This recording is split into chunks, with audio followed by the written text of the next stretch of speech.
김병기 위원에 대한 윤리심판원의 심의 결과를 말씀드리겠습니다. 징계시효의 완성 여부, 사안의 중대성 등을 종합적으로 고려하여 심의 안건에 대해서 제명 처분을 의결하였습니다. 징계 사유가 완성된 부분이 존재하고요. 징계시효가 완성된 그 사실들은 징계 양정의 참고 자료가 된다는 것이 대법원의 판례이고요. 징계시효가 완성되지 않은 수개의 징계 사유만으로도 그 제명 처분에 해당된다는 심의 결과를 도출했습니다. 지금 김재환 원내대표는 바로 재심을 청구를 했고 어떻습니까, 전 의원님? 지금 악재가 좀 장기화되는 분위기인가요? 당내 분위기도 좀 궁금하고요. 당내에서 악재라고 해서 예. 회피할 것이 아니고 당당하게 받을 건 받아야 된다라고 보고 있습니다. 그렇기 때문에 김병기 원내대표께서도 굉장한 악재 속에서도 이 재심을 요청을 했는데 네. 그래도 평가는 확실하게 받아야 된다라고 하는 것이 당내 분위기다라는 말씀드리겠습니다. 김병기 원내대표가 저렇게 반발하는 데는 사실상의 이유가 있다라고 판단을 하고 있습니다. 네. 과거 있었던 강선우 의원 사건 같은 경우에는 명확한 증거가 있고 불법 행위가 뚜렷이 보이는데 그와 반면에서 김병기 원내대표에 대한 사건은 왜 빠른 징계를 하지 않고 왜 빠르게 제명 결정을 하지 않느냐라는 비판은 있지만 네네. 애초에 시작을 할 때 원한 관계에서 시작했던 부분이 있고 그에 따라서 본인이 굉장히 억울함을 표시하고 있거든요. 심지어는 수사와 여러 가지 조사를 회피하지 않겠다라고 선언하고 있고 법률적 문제가 있으면 본인은 정치계를 아예 은퇴하겠다라고 밝히고 있기 때문에 실제적 진실이 밝혀진 이후에 처분하는 것이 본인에 대한 명예도 지키는 것이고 당에도 이러한 원한 관계에서 이루어진 폭로전이 네. 재발하지 않을 것이라고 보고 있기 때문에 저희가 신중하게 검토를 하고 있는 겁니다. 그러나 문제가 발생하거나 문제가 있다라고 판단된다면 저희는 제19 감사기는 어불성설이라는 말씀을 드리면서 강력하게 처분을 내릴 수밖에 없는 상황이다라는 말씀까지 드리겠습니다. 제명은 증거인멸용 꼬리 자르기다. 특검해야 된다. 국민의힘 주장은 지금 그렇습니까? 그렇습니다. 예. 이 상당히 엄중한 사안입니다. 지금 지방선거를 앞두고 지금 지방선거 공천 과정에서 예. 강선우 의원 사건이 그랬고 여기 김경인가요? 서울시 의원하는 민주당 그분 사안도 지금 그렇고 또 더욱이 지금 김병기 전 원내대표의 그 사안도 시의원, 도의 구의원들과 다 지금 연계되어 있는 사안들 아니겠습니까? 네네. 그래서 이 문제는 사실은 그 더불어민주당이 더 단호하게 이 문제의 진상을 밝혀야 되는데 지금 경찰 조사도 보면은 그 사안과 관련된 사람이 조사받고 나왔다는데 지금 경찰 조사를 믿을 수 있느냐라는 이런 분위기도 많거든요. 근데 야당이었던 전에 우리 이진숙 방송통신위원장 같은 경우는 그 몇 번 일이 출석 못하는 이유를 대고 국회 필리버스터에 있어서 내가 담당 장관, 국무위원으로, 정부위원으로서 국회에 출석해야 돼서 경찰 조사에 출석하지 못합니다라고 통보를 했는데도 불구하고 나중에 수갑을 채웠습니다. 네.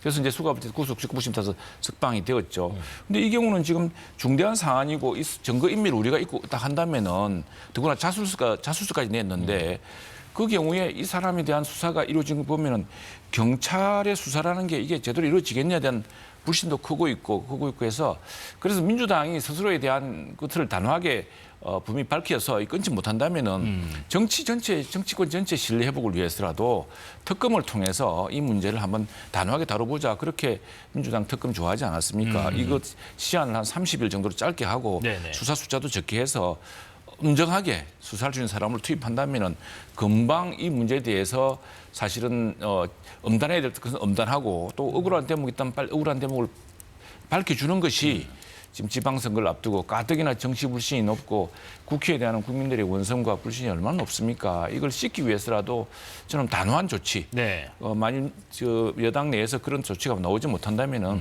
특검을 통한 방식으로 함께 해결하는 게 좋을 것 같습니다. 네, 지금 경찰 조사 과정도 좀 지적을 하셨는데 말씀하신 것처럼 이제 김 전 원내대표가 연루된 공천 헌금 의혹 수사도 본격화되고 있는 상황에서 지금 거명이 되는 분 강선우 의원 또 김경시 의원 있잖아요. 근데 김경시 의원이 미국에서 그 메신저, 텔레그램을 탈퇴한 정황도 포착되고 강선우 의원 같은 경우는 휴대전화를 제출하면서 비밀번호 제공을 또 거부한다.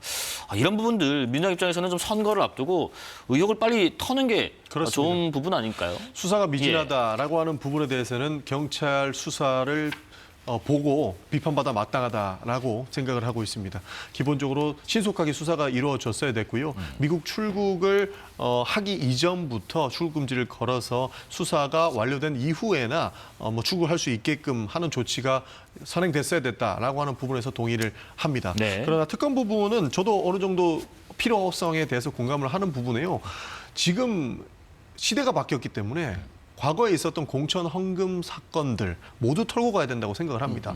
비단 이번에 민주당으로부터 촉발이 됐지만 이것은 여야를 막론하고 공천 헌금과 관련해서는 문제가 많았었던 사건들이거든요. 예. 그렇기 때문에 민주당만 받아라. 라는 형태가 아니고 여야 할 것 없이 공천 헌금과 관련된 투서가 제보된다면 특검을 통해서 여야가 함께 수사를 받고 이런 문제를 재발하지 않도록 만드는 것이 저는 중요하다라고 보는 겁니다. 네. 통일교 특검을 민주당이 받을 때가 그랬습니다. 잃을 것 없다라는 내용이었거든요. 이번 특검도 마찬가지입니다. 공천 헌금 민주당을 포함해서 국민의힘 모든 야당을 통틀어서 이러한 문제가 재발하지 않도록 과거에 있었던 일을 씻고 가자는 의미라고 한다면 저는 충분히 검토 가능하다는 말씀 드리겠습니다. 예, 마지막으로 그 이해훈 기획예산처 장관 후보자 관련 이야기입니다. 일단 인사청문 채택이 좀 무산되면서 19일 예정됐던 이 후보자 국회 인사청문회 일정이 증인 없이 진행되거나 아니면 다시 잡아야 하는 상황이고요. 이런 가운데 그 이해훈 후보자 관련 의혹이 또 나오고 있습니다. 이번엔 아들의 병역 특혜 의혹입니다. 그러니까 두 아들이 집 근처 기관에서 사회복무요원으로 근무를 했는데 이 자리가 아들이 근무할 때 새로 생긴 자리였고 또 두 근무지 모두 이 후보자의 당시 거주지와 매우 가깝기도 해서 이른바 직주 근접 아니냐, 병역 특혜다 이런 의혹도 제기되는데 일단 이 후보자는 이 특혜를 도모할 이유도 없고 영향도 없었다 이렇게 답을 했죠. 두 분께 간략히 좀 여쭤볼게요. 최 의원님, 일단 이 청문회 일단 진행되는 것까지 가 보는 게 맞다. 어떻게 생각하시는지요? 근데 청문회를 하면서 예. 정인이라든가 자료를 내야죠. 정인도 저것도 응하지 않고 아마 근데 여야 간에 새로운 지금 협상이 이루어지는 걸로 알고 있습니다. 이 문제에 대해서 여당도 버틸 수가 없는 상황이고 그래서 야당의 요구를 받아들일 수밖에 없는 거고 후보자도 아마 다 내놓아야 될 겁니다. 내놓거나 또 관련된 정인에 대해서는 다만 이게 정인은 이 채택하는 시한이 있습니다. 네네네. 며칠 내에 하지 않으면은 정인이라고 채택했는데 그 시한 내에 정인 채택을 하지 않으면은 내가 지금 일이 많은데 국회에서 오란다고 어느 날 갑자기 갈 수 없는 거 아니냐. 이러면 그 아무런 정인 소환의 의미가 없어지는 거거든요. 그래서 그 부분에 대한 빨리 신속한 합의가 이루어져야 될 것 같고 제가 안타까운 대목은 지금 드러나는 여러 문제들은 과거의 국무위원들, 정부위원들 청문회에서도 다양한 형태로 보이진 바 있기 때문에 이건 반드시 해명하거나 본인이 소명하지 않으면 안 될 문제라고 생각합니다. 다만 이 청문회에서 안타까운 대목은 지금 이해훈 전 의원의 경우에는 이제 굉장히 보수적인 경제학자였습니다. 특히 재정 건전성을 아주 중시하는 학자였기 때문에 네. 저는 깜짝 놀랐어요. 이해훈 의원을 예산처 장관 후보자를 한다 그러길래 아니 이재명 정부가 지금 방만한 재정으로 국가 부채를 엄청 늘릴 것 같아서 걱정스러웠는데 아니 지금 저런 보수적 경제학자 출신의 의원을 써서 그 재정 건전성에 대한 국민들의 걱정을 들어주려고 내가 확실하게 이 부분을 걱정하지 않도록 하겠습니다라고 그런 메시지인 줄 알았더니 그것도 아니고 지금 그래서 이번 청문회 과정에서는 제기된 모든 문제에 대한 소명이 이루어져야 될 것이고요.